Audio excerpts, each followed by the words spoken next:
가을이 깊어가고 있는데요. 이곳 우리 논산은 계룡산과 대둔산에서 내려온 물줄기가 금강과 합류하면서 아주 비옥한 평야를 이루고 있는데요. 산과 평야와 강, 이것이 하나로 만나서 아주 아름다운 경치를 자랑하는 것이 또한 논산이기도 합니다. 그래서 옛날에서부터 수많은 시인 묵객들이 오셔서 이 경치를 노래하셨고, 그리고 이곳에서 수많은 문인들이 또 배출되기도 하였어요. 그래서 오늘은 이 청명한 가을에 시인 두 분을 모시고 논산의 문학여행을 떠나볼까 합니다. 한 분은 이제 평생을 이곳에서 태어나셔서 이곳에 사시면서 시를 쓰고 계신 김종우 시인님이시고요. 이분은 연무대에서 한동안 계셨었는데 지금은 건양대에서 아이들에게 시 창작을 가르치고 계시는 이재훈 시인입니다. 반갑습니다. 네, 반갑습니다. 네. 지금 저희가 여기 와 있는 곳이 김관식 시인의 묘소예요. 김관식 시인님 같은 경우는 이제 1934년에 태어나셔서 1970년도에 돌아가셨는데 대한무기낭은 최고의 천재다, 뭐 이런 이야기를 듣곤 하셨어요. 그래서 그분의 이야기를 오늘 여러분들과 같이 나누면서 논산 여행을 먼저 떠나볼까 합니다. 인사 먼저 한번 부탁드리겠습니다. 네, 안녕하세요. 저는 시를 쓰고 있고요. 건양대학교에서 학생들을 가르치고 있는 이재훈이라고 합니다. 오늘 그 이태관 선생님, 김종우 선생님 오랜만에 뵙게 돼서 참 반갑고요. 그리고 오늘 날씨도 참 좋고 제가 아주 오래전에 소령리에 그 김관식 묘가 있다고 해가지고 막 그 문학 공부를 한참 할 때에 여기 와가지고 한번 찾아 배웠던 일이 아주 오래전 일이 떠오르는데요. 지금 와서 보니까 예전과는 좀 많이 좀 달라진 또 모습을 볼 수 있어서 좀 새로웠고요. 그리고 이렇게 가을이 깊어 가는데 그 논산의 시의 향기를 우리가 마음껏 누릴 수 있는 그런 그 김관식, 박용래 시인을 만나게 돼서 참 뜻깊은 시간이 되지 않을까 싶습니다. 네. 네. 선생님도 한 말씀. 네. 네. 네, 안녕하세요. 논산에서 시를 쓰고 있는 김종우라고 합니다.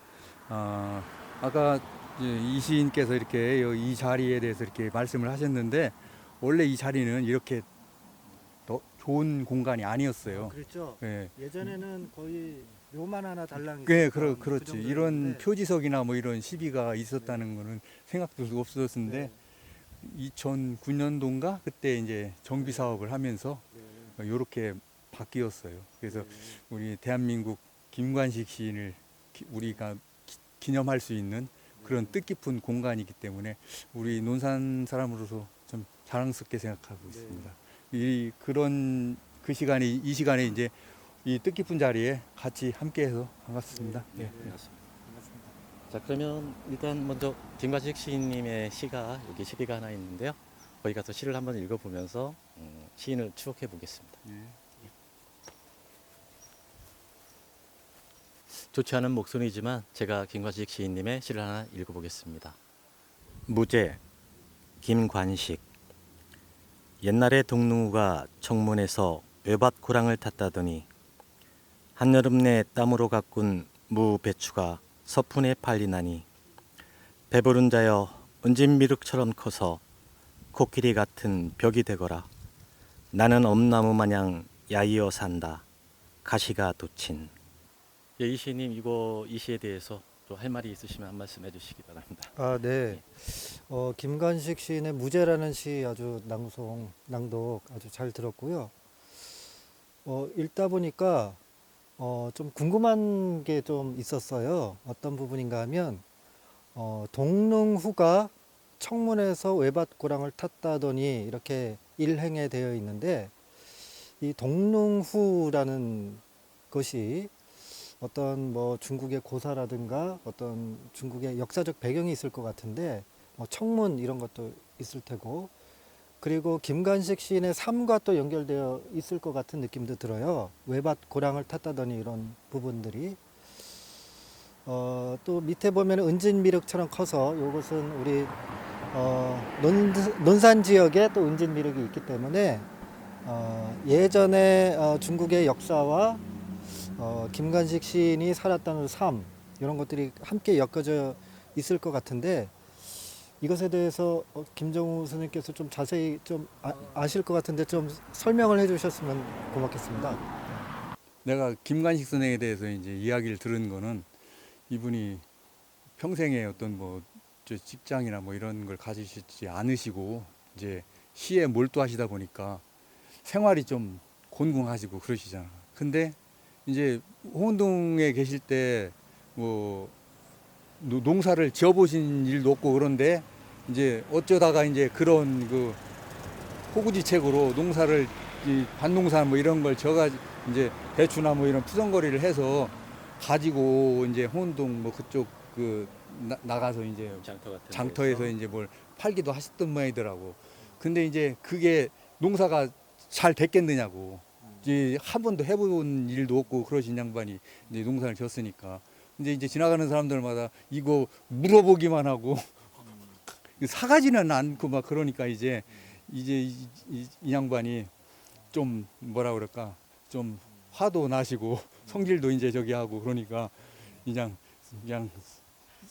떨이라고 하고서 막 뭐 팔았는 모양이더라고. 그러니까 이제 그게 자기의 어떤 노고가 이제 그 값어치밖에 안 된다고 하니까 또 그렇게 이제 좀 뭐라 그럴까 이 생각했던 만큼의 어떤 그런 거를 이뤄내지 못하셨던 것 같아요. 그래서 이제 그 이야기를 내가 들었어요. 뭐 사실 김관식 시인은 강경상고를 졸업하시고 그다음에 이제 서울로 가셔서 27살의 나이로 또 국회의원에 출마도 하시고 그러시잖아요.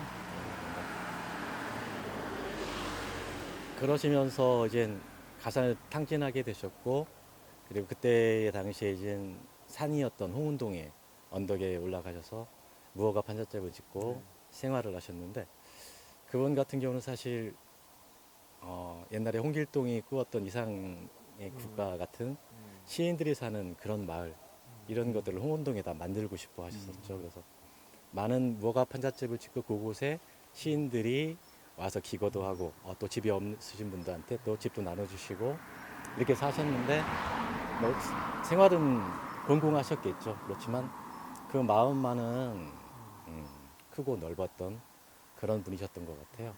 그 생애에 대해서는 우리 이 시인이 좀 잘 알고 있으신 것 같은데 한번 좀 그 김관식 선생님의 시인에 대해서 네. 좀 얘기 좀 해주셨으면 좋겠습니다. 아, 네. 김관식 시인이 이제 여기 연못 소령리에서 태어나서 유년 시절을 보내다가 이제 강경으로 가가지고 강경에서 이제 강경상업고등학교 강경상고가 당시에는 엄청나게 전국적으로 유명한 명문 고등학교였습니다.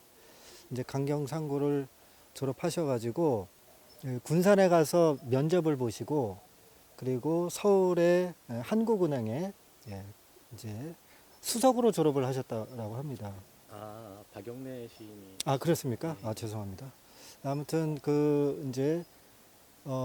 그리고 이제 대학을 가셨는데요. 충남대학교를 거치셨다가 그 다음에 고려대에 거치셨다가 동국대 학교에서 이제 졸업까지는 못하셨는데 동국대학교에 좀 적을 두시고 김관식 씨는 이제 대학에서의 전공과는 무관하게 강경상고 재직 시절부터 이 전국의 한학으로 당대를 주름잡았던 이런 한학자들을 따라다니면서 그 사사를 했습니다. 이렇게 당시에 뭐 정인보라든가 오세창, 최남선과 같은 당대 최고의 유학자들 밑에서 한학을 공부를 하셨고 한학을 공부하면서 중국의 뭐 한시라든가 그 다음에 동양학에 대한 조예가 깊으셨고 성리학에까지도 공부를 하셨다고 합니다. 그러면서 이제 서울살이를 시작을 하셨는데 이제 아까 여기 그 김종우 선생님께서 설명해 주신 대로 그 홍은동에 가서 또 그 홍은동에서 이제 사시면서 뭐 무허가 집을 지어 가지고 아까 뭐 이런 예. 그런 새로운 세상을 꿈꾸기도 하고 그리고 그 서울시 용산구의 국회의원으로도 출마를 하셨죠. 당시에 이제 그 민주당의 최고의 정치 거물인 장면 박사와 함께 출마를 하셨는데 결과는 5명 나왔는데 5등을 하셨습니다. 네. 근데 아무튼 이제 국회의원 출마를 하시면서 유산으로 물려받았던 또 재산을 많이 이제 또 쓰셨고 그래서 이제 그 뒤로 이제 술도 많이 드시고 그 다음에 또 문학계 더욱더 치열하게 문학 생활을 하시고 이렇게 좀 사셨던 것 같은데요. 아까 그 이태관 선생님께서 김관식 우리 시비가 있고 그 다음에 이제 김관식 묘가 있는데 김관식 시인의 후손께서 여기 사신다고 아까 소문으로 좀 들었는데 좀 오촌 당숙이 되신다 하시는 네, 분이십니다. 네. 오촌 조카죠. 네. 이제 김관식 선생님께 당숙으로 그렇죠. 부르는 그 친척 어르신이 계신데 그 소개 좀 한번 해주셨으면 고맙겠습니다. 네. 그 김관식 여기 김관식 시인의 생가집이 터가 있거든요. 그런데 거기에 지금 집을 짓고 사시는 오촌 조카죠. 그러니까 김관식 그분한테는 김관식 시인이 오촌 당숙이 되시는데 그분을 모시고 그분이 살아왔던 삶이라든가 이런 것들을 좀 같이 들어보는 시간을 갖도록 하겠습니다. 김관식 시인님의 그 사촌 조카 되시는 거죠. 예. 당숙 되시면서. 근데 이제 집에서나 아니면 또 이렇게 마을 사람들한테 그분에 대해서 많은 이야기를 들으셨을 것 같아요. 좀 그분에 대해서 좀 소개 좀 시켜주십시오. 예, 이제 그 어려서부터 뭐 똑똑하고 천재지역이었었고 이제 그런 얘기들은 이제 많이 나왔어요. 많이 나오고 이제 그 어린 나이에도 그 뭐 이제 옛날로 말하면 이제 지금 말하면 신동인데 이제 그런 이제 그 기가 막히게 하나 알려주면 뭐 열 알고 또 이제 그 할아버지가 이제 한의학자시겠어요. 그래서 그 뭐 천자문인이 무슨 뭐 이제 이런 것이기도 이제 미리미리 뛰어서 박식했다고 그래야죠. 이제 어려서도 이제 그런 기질이 있었고 이제 또 많은 이제 기행으로 이제 여러 사람들을 즐겁게 해주고 웃기고 지금도 그 양반의 이제 동년배 되시는 분이 동네 한 이제 2-3분 계시는데 가끔 만나면 이제 안타깝다 이제 그런 얘기들을 하고 계시죠. 그래 뭐 천재는 일찍 단명한다 이런 얘기도 있는데 그렇게 좀 너무 일찍 돌아가신 것 같아서 예. 좀 더 많은 시를 써내고 그러셨으면 한국 시당이 더 풍성해지고 좋아하셨을 텐데 안타까운 마음이 큽니다. 예. 사실 김관식 시인은 사실 뭐 아까 이재훈 시인이 말했듯이 27살에 또 국회의원에도 예, 나오셨었고 그랬었죠. 뭐 안타깝게 떨어지긴 하셨었지만 예. 그만큼 이제 자신감 있으시고 그리고 이제 세상 살아가는데 두려움 없이 사셨다. 뭐 이렇게 생각할 수 있을 것 같아요. 그렇죠. 그 서정주라는 시인의 그 네. 방옥리 여사님께서 네. 그 처제가 되시는데 네. 또 그분을 또 찾아가고 또 결혼을 시켜달라고 또 때를 썼다는 말도 네, 이제 있고. 그런 얘기 유명하죠. 예, 예. 예. 그래서 또 재미난 이야기나 하든가 혹시 또 기억에 남는 이야기 있으면 한 번 더 얘기해 주시기 바랍니다. 뭐 이제 아시는 얘기 실태지만 이제 결혼시켜달라고 이제 그 처가 예. 뒷동산에 가서 이제 맨날 며칠을 두고 이제 그 방옥녀는 이제 내 색시다 뭐 그런 소리 등등 또 이제 애들한테 미리 이제 이렇게 용돈을 줘가지고 다니면서 이제 그 방옥녀는 이제 김관식 씨 이제 신부다 막 하는 얘기를 퍼뜨리게 하고 뭐 마지막에는 이제 뭐 같이 이제 장모 앞에서 뭐 죽겠다는 막 이런 것이로 해서 이제 그 승낙을 얻어냈다는 예, 이제 그런 얘기들도 있긴 있죠. 예, 한마디로 때를 쓰신 것 예, 같은데. 때렸죠. 그래서 스라의 이남 삼녀를 예. 두고서 37에 돌아가셨는데 그렇죠. 사인은 뭐 이렇게 뭐 온몸이 다 이렇게 술 때문에 망가지셨다고요. 예, 뭐 아무것도 없었어요. 그래서 이게 이제 돌아가시기 이제 전해에 이제 그 시인 형님이 이제 계시는 이제 청주 예. 그 양주장에 이제 와서 이제 말하자면 몸조리를 이제 하고 있었죠. 이제 뭐 쪼그리고 앉으면 이제 뭐 무릎이 이제 하늘로 이렇게 되고 이제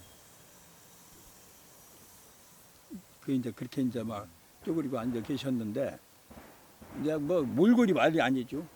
또 이제 쉬는 시간이면 그 주위에 그 이제 종업원들이 다 모여요. 그 뭐 이제 그 이제 아픈 몸 형편없는데도 그 뭐 얘기가 끝이 없어요. 즐겁게. 그래서 이제 그렇게 막 그 주위 사람들이 기가 막히다 이제 막 그랬는데 이제 그 1년 후에 돌아가셨다는 소리를 듣고 이제 그 양정 종업원들이 이제 안타까워하고 이제 그런 일도 있었죠. 사실 뭐 그 논산 평야도 아름답고 한데 여기가 사실 군사 도시기도 하잖아요. 네, 그래서 요 바로 옆에 논산 훈련소가 있는데 이곳 소령리에도 사실 사격장이 있잖아요. 그래서 네, 그 우리 나라를 지키고 있는 군인들이 지금 훈련을 받고 있는 것 같아요. 총소리가 나고 그러는데 매일 나와요. 예. 그래서 그래도 뭐 젊은 친구들이 왔다 갔다 하고 해서 여기 묻으신 김관식 시인님도 심심하지는 않으시고 그러실 것 같습니다. 네, 좋은 말씀 감사드립니다. 예, 예, 고맙습니다. 예, 지금 우리는 논산 시민공원 앞에 있는 김관식 시인과 박용래 시인의 시비 앞에 서 있습니다. 여기에 있는 게 거사노라는 시인데요. 우리 이재훈 시인께서 한번 낭독해 주시면 고맙겠습니다. 거사노 사내가 살래 팥밭을 일궈 곡식도 심구고 질그릇이나 구워 먹고 가끔 날씨 청명하면 동해에 나가 물고기 몇 놈 데리고 오고 장록도 싫으니 사내가 살래. 네, 거산호라는 시를 낭독을 했는데요. 이 거산호라는 것은 산에 살면 참 좋다라는 의미로 쓴 그런 제목인 것 같습니다. 여기에 보면은 팔밭을 일구고 곡식도 심고 질그릇도 굽고 청명하면 동해에 나가고 물고기도 잡고 그리고 장록도 실으니 그러니까 관직이나 명예 이런 것들을 다 싣고 산에 가서 이렇게 살고 싶다라고 하는 시인의 염원이 잘 드러난 그런 시인 것 같습니다. 아까 저희가 가봤던 네. 그 묘소도 그렇고 거기도 좀 산골이잖아요. 그렇죠. 그리고 이제 홍은동 사셨을 때 거기도 이제 산이었었고요. 그러니까 시인은 어쩌면 고향 마을이 산골 쪽이어서 그것을 끊임없이 그리워하고 이었던 분이 아닌가 이렇게 생각이 듭니다. 저기 우리 시인님께서도 하나 시를 하나. 아니 이제 고산호도 좋지만 이 아니, 가을날 이렇게 마당에 나왔으니까 이 가을에 어울리는 시 하나 예, 네, 낭송할게요.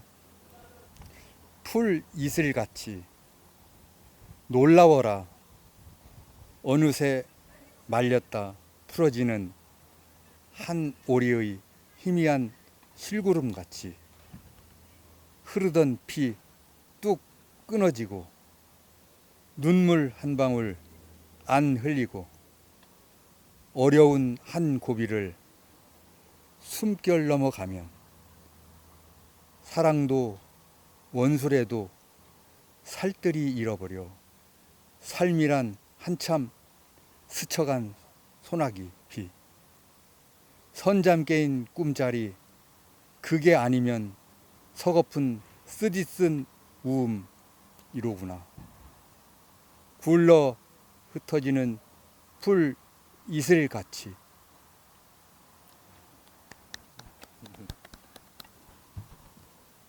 네, 잘 들었습니다.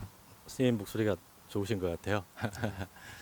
그 김가식 시인이 사실 뭐 아까도 말씀 같이 했지만 천재 시인이긴 하셨는데 너무 일찍 돌아가셔서 저희한테 좀 많은 시를 더 많이 남겨주셨으면 정말 좋았을 것 같은데 그 옆에 또 우리 박영래 시인 논사에 나온 또 특출하신 박영래 시인의 시비도 같이 서 있거든요.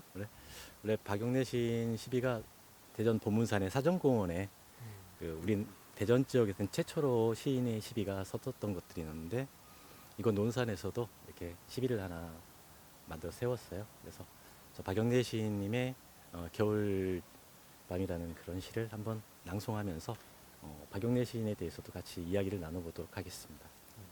예, 저희가 이렇게 여행을 하다가 특별한 손님 한 분을 모셨습니다. 지금 박범신 문학연구소 소장님으로 계시고 건양대 불문과에 재직 중이신 박아르마 교수님이십니다. 예, 박아르마 교수님 우리 박영래 시인님 좋아하시죠? 예, 예, 예, 물론입니다. 그래서 이 겨울밤 한번 낭송해 주셨으면 고맙겠습니다. 예. 예, 오늘 논산시에서 그 시인 세 분과 이런 좋은 자리 마련하게 돼서 굉장히 반갑고 감사합니다. 저희 건양대학교가 논산에 위치하고 있는데 학생들이 의외로 뭐 관촉사나 탑정호나 기본적인 학교 주변도 이렇게 잘 모르고 있더라고요. 더구나 이제 논산시에 이렇게 위대한 시인 이렇게 들이 많이 계시는데 이 자리를 통해서 그러니까 이제 시인과 함께하는 논산 문학기행 통해서 이렇게 소개해드리게 되는 것을 굉장히 영광스럽게 생각합니다. 예, 겨울밤 시 한번 같이 읽어보겠습니다. 겨울밤 박용래 잠 이루지 못하는 밤 고향집 마늘밭에 눈은 쌓이리 잠 이루지 못하는 밤 고향집 추녀 및 달빛은 쌓이리 발목을 벗고 물을 건너는 먼 마을 고향집 마당 귀 바람은 잠을 자리. 네, 감사합니다. 사실 박용래 시인은 눈물의 시인이라고 하죠. 그래서 워낙 이렇게 눈물이 많으셨는데 쓰러져가는 것들, 그러니까 뭐 예. 엉거기꽃이라든가 이렇게 꽃들이 이제 지는 것도 보고 울으셨고, 그리고 또 이제 우리가 이제 창호지라든가 이런 것들이 많이 사라지는 것들이 많잖아요. 그런 것들에 대해서 이제 슬퍼하셨고 그걸 이제 시로 남기신 시인이신데요. 요 시비를 보면 꼭 촛불같이 생기기도 했어요. 지금 보니까요. 그러니까 어쩌면 이 조가신 분이 눈물의 시인이기 때문에 초가 촛농을 떨어뜨리듯 이렇게 눈물에 대한 그런 것들 형상화해서 이 시비를 만들지 않았을까라는 생각을 한번 해보는데요. 이 시가 나오게 된 게 1950년대, 60년대 그때 농촌에서 이제 많은 사람들이 그 이직을 서울에 올라가서 날금팔이를 한다든가 뭐 이런 그리고 또 산업화 정책으로 인해서 농촌이 소외받고 그리고 농업이 천시받으면서 그 수많은 노동자들을 양성했었는데 거기에 서울 생활을 하면서 힘들었던 그런 분들의 삶들이 이 시에 고스란히 묻어난 것 같습니다. 그래서 좀 사실 이 박영래 시인한테는 사람이 거의 나타나지는 않아요. 그러니까 가족사라고 해도 그러니까 중학교 때 죽은 누이 홍래의 누이 그리고 뭐 어머니 잠깐 이렇게 나오시면서 그 인간에 대한 그런 것들은 많지 않지만 그 끊임없이 아파하시고 힘들어하셨었거든요. 그래서 요거에 대해서 우리 이재원 시인께서 좀 박용래 시인에 대해 좀 더 보충 설명을 좀 해주셔야. 겨울밤이라고 하는 시는 그 박용래 시인의 시 중에서도 가장 대표작으로 일컫고 있는 그런 시입니다. 박용래 시인을 설명할 때 항상 나오는 얘기 중에 하나가 바로 향토적 서정성이라는 말을 많이 사용을 하는데요. 시어를 보면 가장 그 향토적인 시어를 많이 이제 사용을 하고 있지요. 여기 이 겨울밤이라고 하는 시에도 보면 마늘밭, 그다음에 뭐 추녀, 달빛, 물, 마당귀, 바람 뭐 이러한 것들이 배경이 상당히 향토적인 그런 배경을 가지고 있습니다. 그리고 이제 박용래 시인의 시 세계 중에 중요한 것들 중에 하나가 극도로 행간과 행간 사이를 넓히는 그런 방식으로 시적 방법론을 이루고 있는데요. 이 시를 보면 전부 이미지로 이루어져 있거든요. 1년은 마늘밭 눈이 쌓이고 추년 및 달빛 쌓이고 물을 건너고 바람은 잠을 자고 이미지로만 이루어져 있고 시인의 감정은 잠 이루지 못하는 밤 요것만 나옵니다. 근데 이러한 것들이 잘 어우러져서 겨울밤이 가지고 있는 여러 가지 심상을 잘 표현을 했던 그런 시가 아닐까 그렇게 또 생각을 해봅니다.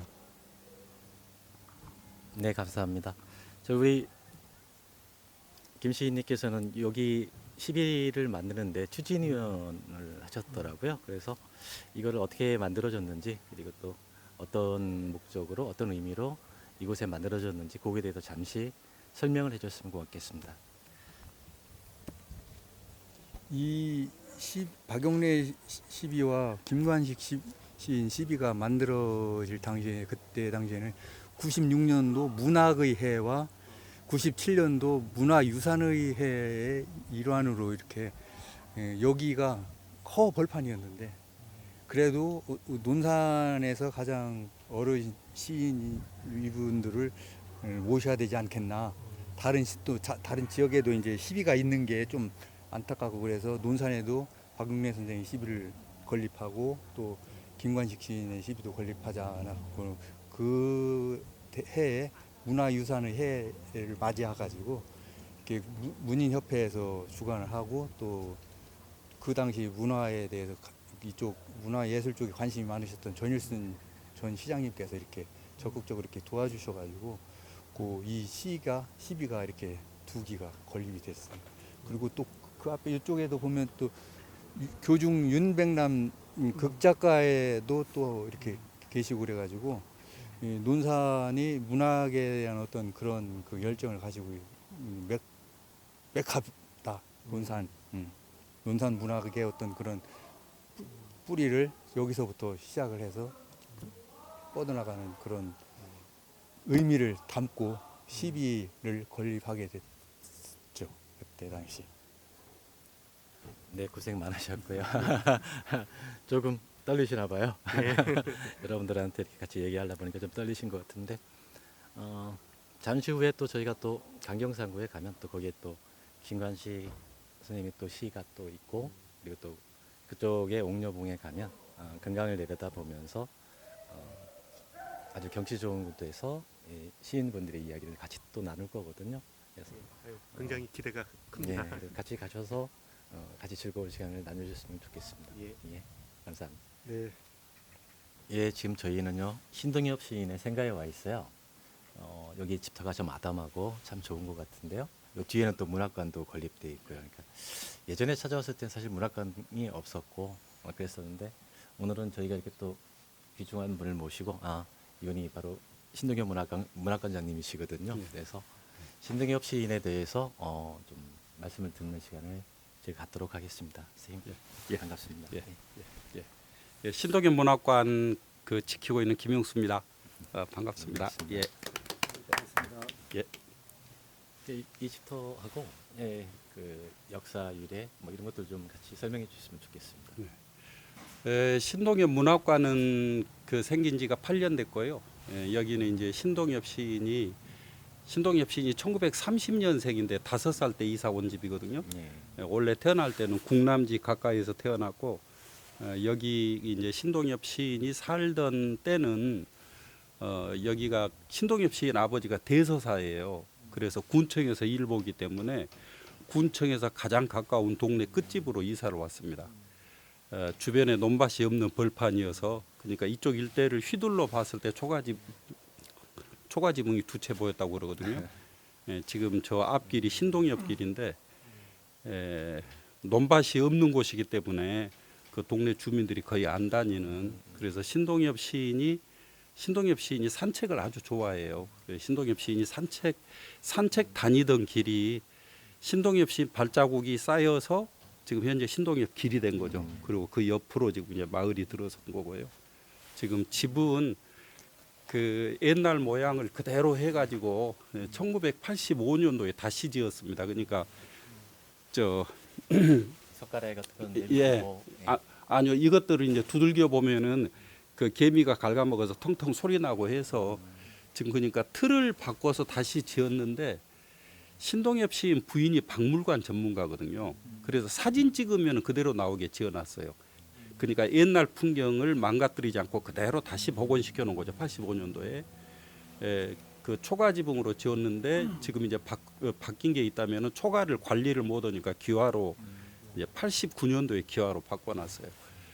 신동엽 시인이 직접 접촉하던 것은 지금 이 마루하고, 이 마루가 아주 중요해요. 그 신동엽 시인이 실질적으로 친구들에게 1930년생들이 학교 다닐 때 한글을 안 배웠어요. 그래서 친구들을 불러서 야학을 하고 문학을 가르쳐서 문학 동인을 만들어서 여기서 활동을 한 실제 그 장소입니다.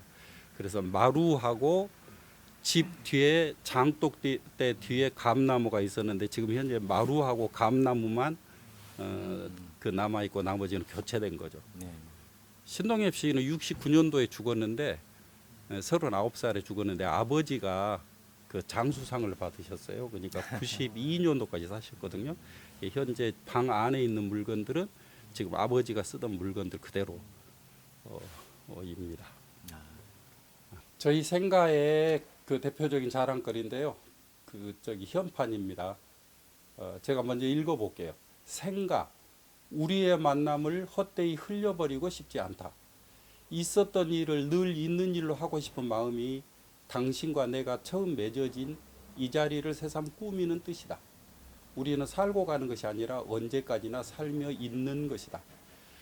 신동엽 시인 부인이 있었는데요. 신동엽 시인 부인이 서울대 2학년 때 여름방학 때 여기를 왔어요. 그래서 두 분이 사귀어서 이제 결혼식을 해서 신방을 이쪽에다 차렸는데, 신동엽 시인 부인이 쓴 시를 그 신영복 선생님이 글씨로 써줬습니다. 저 신영복 선생님이 소주 처음처럼 그 글씨 쓰실 무렵이에요. 지금 저 처음 글씨가 너무나 똑같이 생겼거든요, 그때하고. 그것을 지금 이제 이목상 선생님이 동판으로 디자인해서 실물 크기 그대로 해서 현판을 만들어 뒀습니다. 신동엽 그 시인의 그 신혼 살림이 시작된 장소이기도 하고, 신동엽 시인 돌아가시고 나서 사모님이 저 새마을 운동 하는 걸 보면서 그것이 이제 문화적인 재앙이 시작됐다 그렇게 생각을 했대요. 그래서 사진 찍고 기록하고 이렇게 다녀서 만들어 놓은 일이 지금 서울 해화동에 있는 그 지풀 생활사 박물관이거든요. 그래서 아마 그 지풀 생활사 박물관 농경 문화에 대한 연구의 그 첫 그 출발점이 지금 이제 이 자리이고, 신동엽 시인에 대한 추억을 간직하고 있는 것이고, 그래서 지금 이제 이 현판을 대표적인 그 유물로 저희 그렇게 생각하고 있습니다. 네, 선생님 집 뒤에 보니까 네. 여기 뭐 저희 문학관이 있어요. 근데 여기에 또 무슨 작품 같은 것들이 있는데 이거는 어떤 건지도 좀 설명해 주시기 바랍니다. 그 저희 문학관에 오신 분들이 지금 이렇게 지금 이 자리가 인증샷을 주로 이제 찍는 자리입니다. 현재 지금 이 작품 뒤에 대숲이 있어가지고 굉장히 예뻤는데 민원 때문에 대숲을 뱄어요. 그리고 지금 아직 대안이 아직 안 들어서 있는 상태입니다. 이거는 지금 시의 깃발이라고 하는 작품인데요. 신동엽의 시를 이목상 그 선생님이 마치 하늘에 나부끼는 느낌이 들게 지금 글씨 예술로 지금 설치 미술 작품을 해놨는데요. 지금 신동엽 서사시 금강의 각 규절들을 지금 이목상에 필체거든요. 대체적으로 깃발이라고 하는 게 뭐 종이나 헝겊으로 돼 있어야 바람에 날리는 건데 세부치로 바람에 날리는 이런 느낌이 드는 이제 그런 작품인데요. 이목상 선생님이 부여 출신이세요. 그래가지고 이목상 선생님이 신동엽의 그 미학의 방향이 그 자기 진로를 결정하는데 가장 큰 영향을 미쳤다 이렇게 말씀하시더라고요. 대체적으로 저도 이목상 선생님 작품을 여러 개를 봤는데 그 중에서 아마 가장 빼어난 작품이 아닐까 그런 생각이 조금 듭니다. 여기 있어서 그런 말씀이 아니라 그러면 이건 어떻게 보면 예. 대숲을 없앴는데 이 예. 대숲 분위기도 나게 할 수 있고 예. 그런 쪽에 또 생각을 가지고 또 작업을 하시지 않았을까요, 그분이? 맨 처음에는 그런 점들을 고려를 하셨겠죠. 근데 맨 처음에 설치될 때는 여기가 보훈회관이 서 있어가지고 이걸 가리고 있었어요. 그래서 환경이 굉장히 좋아졌는데 바람이 많이 소통을 하면서 그 댄잎파리가 이제 이웃집들을 자꾸 날려서 그래서 이제 대숲이 없어지게 됐습니다. 해가 질 때 여기가 반짝여가지고 그러네요. 그 글씨 오고 기둥만 반짝거리는 그런 작품이라 눈 오면은 글씨 위에 눈이 얹히거든요. 저 안개 끼면 안개가 글씨 사이로 흘러다니고 그래서 하루 날씨의 표정을 가장 잘 드러내는 그런 장치인데 이거 뭐 다른 위에 뒤에 뭐 없어도 될 것 같은데. 좋은 작품을 가지고 계신 것 같습니다. 예. 그럼 이제 문학관으로 예, 가서 예. 작품하고 예. 생애에 대해서 좀 예. 같이 얘기를 나눠보도록 하겠습니다.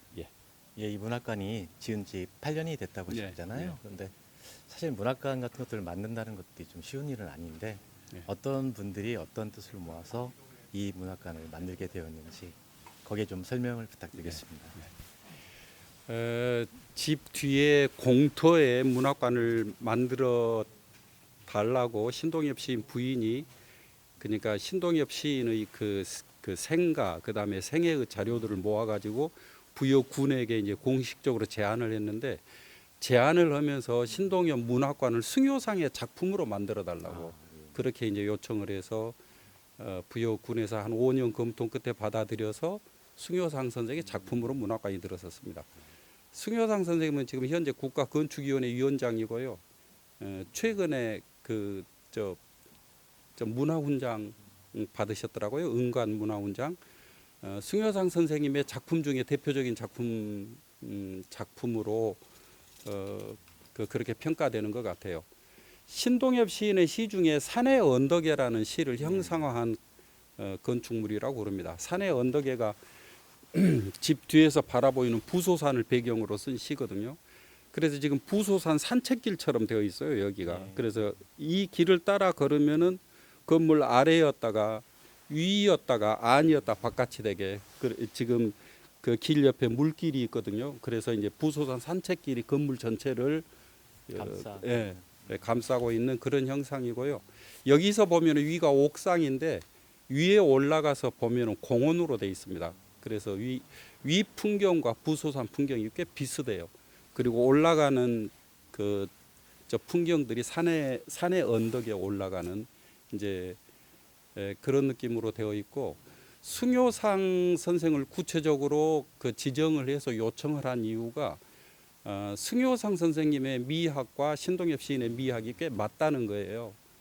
보니까 이 건축물을 승효상 선생님이 컨셉을 어떻게 잡았냐면은 존재를 과시하지 않는 건축물. 그래서 겉에서 보면은 굉장히 소박하고 저 내부에 들어가면은 문학관이 갖춰야 될 게 어떤 것들인지를 굉장히 친밀하게 계산해서 이렇게 설계해둔 그런 건축물인 것 같습니다. 예, 부인이 참 대단하셨던 분인 예, 것 같아요. 예, 사모님이 안목이 있으셨던 거죠. 이제 안에 들어가서 예. 설명을 예. 받겠습니다.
네, 선생님 여기 와 보니까 여기가 신동현 문학관 내부잖아요. 네. 그리고 이제 저지실이기도 한데 이상하게 암벽 사진들이 많이 있어요. 네. 그래서 그리고 또 이쪽은 또 신동엽 시인의 사진들이 있는데 어떻게 이런 조합을 전시할 생각을 하셨는지 거기에 대해서 말씀을 좀 나눠주셨으면 좋겠습니다. 저희 그 신동엽 문학관 제2 전시관인데요. 제2 전시관이 신동엽 특별전을 주로 하고 있습니다.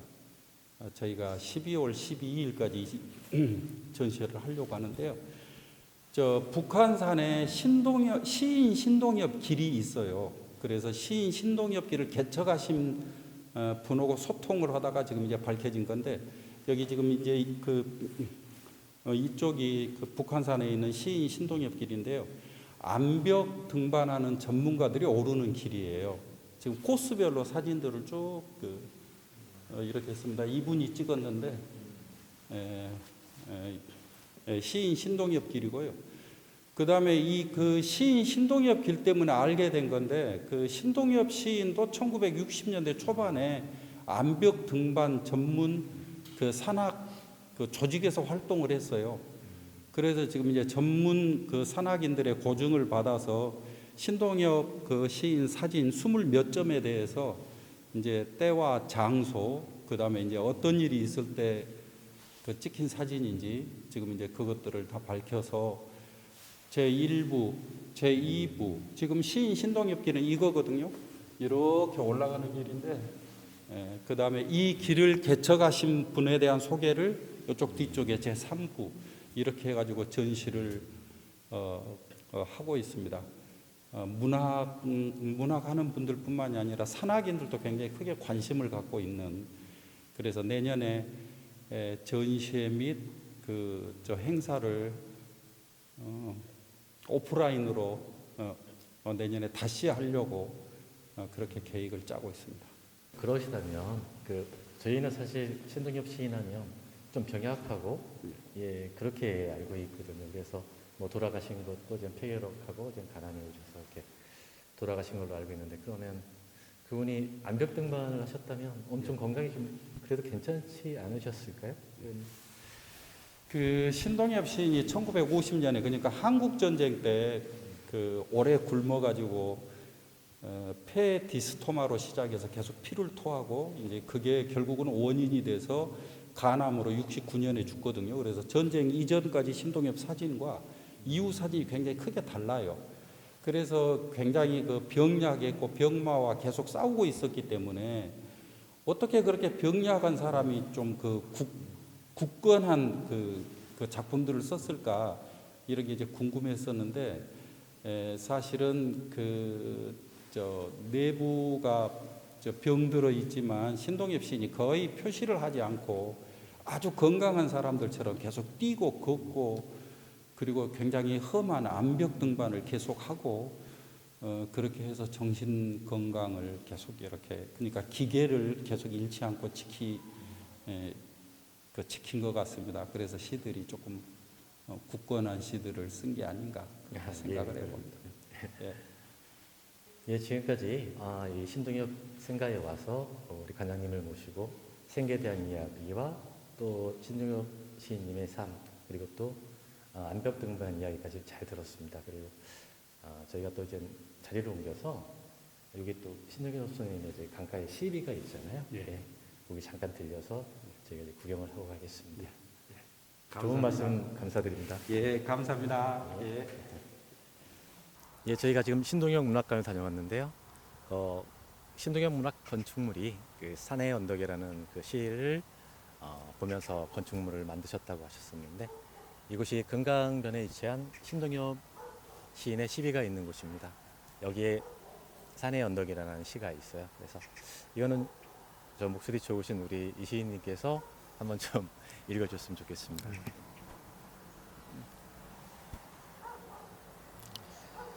산의 언덕에 신동엽.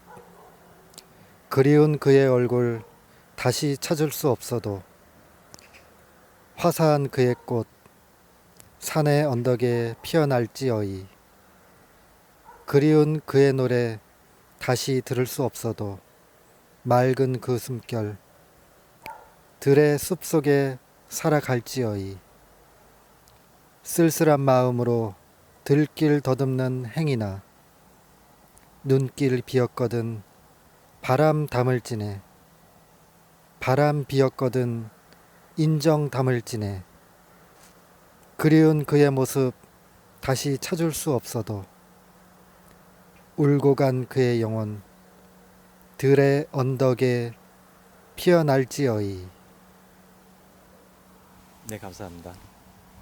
사실 금강이라는 서사시가 4,800행의 그런 장편 서사시인데 이것이 사실 동학혁명하고도 같이 연결돼 있고 그래서 사실 그분이 좀 어렸을 때도 아까 말씀하셨듯이 녹두장미라는 별명이 있었다고 하셨는데 그쪽을 상당히 전몽준 씨 그런 분들이라든가 이런 걸 참 좋아하셨던 것 같아요. 그래서 그 금강이라는 작품 속에도 면면이 그 동학에 대한 이야기가 많이 퍼져 있고 그리고 또한 이 다른 시들에도 그런 것들이 많이 있는데 오늘은 신동엽 문학관에 와서 이렇게 좋은 시도 많이 읽고 그리고 신동엽 시인에 대해서 알게 돼서 참 유익한 시간이었다고 생각이 듭니다. 오늘 같이 해주신 두 분께 감사드리고 다음에 또 더 좋은 모습으로 더 좋은 곳에서 우리 같이 만났으면 좋겠습니다. 감사합니다. 감사합니다.